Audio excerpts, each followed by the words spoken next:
வர மகா சிவராத்திரி அன்னைக்கு தூங்காமல் கண் விழித்திருக்கணும் தெரியுமா? மகா சிவராத்திரி இரவுல நம்ம பூமியில் ஒரு ஈர்ப்பு மேல் நோக்கி ஏற்படுகிறது.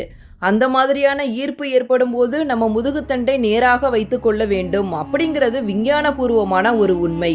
மகா சிவராத்திரி இரவுல முதுகுத்தண்டை நேராக வைத்துக்கொண்டு தியானம் செய்யும் போது நம்முடைய உடல் மற்றும் மனதின் சக்தி நிலைகளானது உயர ஆரம்பிக்கும்.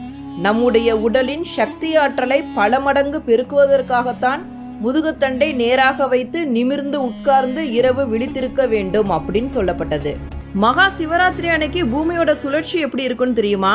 பூமி சூரியனை மட்டுமல்லாது தன்னை தானே சுற்றி கொள்ளும் பண்பு உடையது. இந்த சுழற்சி மூலம் உண்டாவதுதான் மைய விலக்கு விசை. இந்த மைய விலக்கு விசையானது 1 முதல் 33 டிகிரி அட்சரேகை வரை இருக்கக்கூடியது. அதில் 11வது டிகிரி தான் மிகவும் செங்குத்தான நிலை.